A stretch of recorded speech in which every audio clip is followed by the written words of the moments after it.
मौलाना तौकीर रजा all India Muslim महापंचायत का आयोजन कर रहे थे। हालांकि इसकी परमिशन जो है वो दिल्ली पुलिस ने रद्द कर दी है।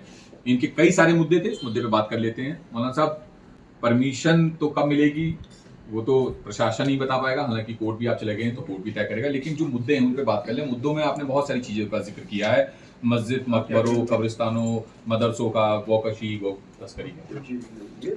मैंने उन चीज़ों का जिक्र किया है जो हमारे ऊपर इल्ज़ामात लगाए गए हैं। कैसे? जो हमारे ऊपर फिरका परस्त ताकतों ने हमारे हिंदुस्तानी भाइयों के, गैर मुस्लिम भाइयों के दिलों में मुसलमानों के खिलाफ नफरतें पैदा करने के लिए जो हम पे इल्ज़ामात लगाए हैं। ये महापंचायत इसलिए थी कि हम आम हिंदू को जो हमारे खिलाफ बहकाया गया है, हम इन तमाम चीज़ों का जवाब देना चाहते थे और हम हाथ जोड़ के अपने हिंदू समाज से पूछना चाहते थे कि हमसे शिकायत क्या है। हमसे कारोबार नहीं करोगे, क्यों नहीं करोगे? हमारे साथ उठना बैठना नहीं होगा, क्यों नहीं होगा? तो हमसे जो शिकायत है, हमारे माथे पर जो इल्ज़ामात लगाए गए हैं, हम उनकी सफाई देना चाहते थे और लोगों को ये बताना चाहते थे कि हम देश प्रेम की भावना से काम करते हैं और देश प्रेम के लिए हमने अपने बच्चों की लिंचिंग भी बर्दाश्त की है, तमाम तकलीफें भी बर्दाश्त की हैं, हमारी बेटियों को भगाया गया है, बहकाया गया है, हमने वो तकलीफें भी बर्दाश्त की हैं। लेकिन देश का जो नुकसान हो रहा है, देश का नुकसान हमसे बर्दाश्त नहीं हो रहा। लेकिन गोकशी और लव जिहाद के बारे में आप गौकशी और लव जिहाद हमारे ऊपर इल्जाम है।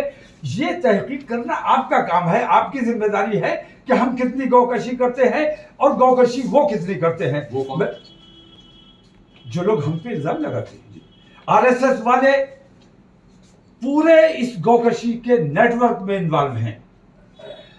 इसमें तमाम गौशालाएं जो हैं, वो गौशालाओं की गाय कहाँ जाती हैं और उनका कितना बुरा हाल होता है, किन लोगों के हाथ बेची जाती है, उन गौशालाओं के लिए जो चारा आता है वो कहाँ जाता है, किसके पेट में जाता है, ये तमाम चीजें आपको तहकीक करनी चाहिए। मैं कितना लव जिहाद करता हूं। जिहाद, आप लोगों ने जिहाद को खराब बता दिया। जिहाद का मतलब है स्ट्रगल। हम जद्दोजहद वाले लोग हैं, तो जिहाद को खराब लफ्ज आपने बना दिया है। जिहाद का लफ्ज हमारे ऊपर लव जिहाद का इल्जाम इसलिए लगाया गया है कि वो जो लव ट्रैप चला रहे हैं, उनके लव ट्रैप की तरफ उंगली ना उठाई जाए और लव जिहाद में उलझा दिया जाए। तो मैं आप लोगों से हाथ जोड़ के दरख्वास्त करता हूं कि आप अपने देश से अगर प्यार करते हैं तो नफरतों का और अफरा तफरी का माहौल जो देश में बन रहा है, इसको किसी तरह ठीक करने का काम आप लोगों का ज्यादा है।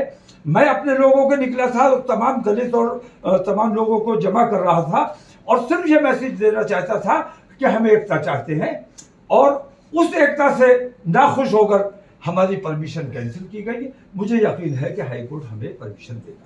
तो इसके लिए तो आप लोग जो है जो विवाद की बात कह रहे हैं उसमें आरएसएस, वीएचपी, बजरंग दल, इनके साथ बैठ के बातचीत करते हैं, जो कि आमने सामने रहते हैं कई बार। बजरंग दल और विश्व हिंदू परिषद जैसे आतंकवादी संगठनों पर अगर प्रधानमंत्री नरेंद्र मोदी पाबंदी नहीं लगाएंगे तो मुझे ये डर है, ये अंदेशा है कि ये दोनों संगठन मिलकर किसी दिन हमारे देश में गृह युद्ध करा सकते हैं।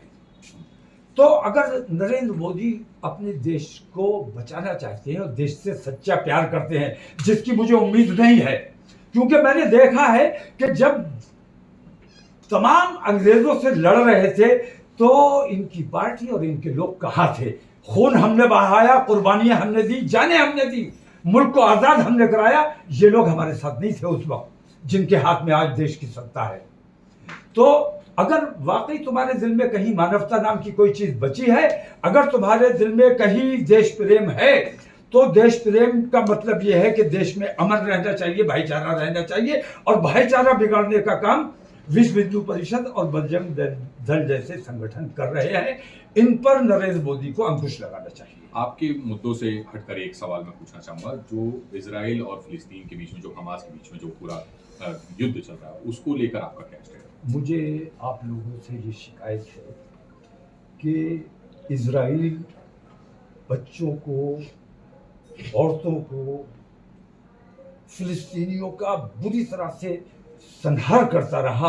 आप लोगों ने कभी उसका नोटिस नहीं लिया।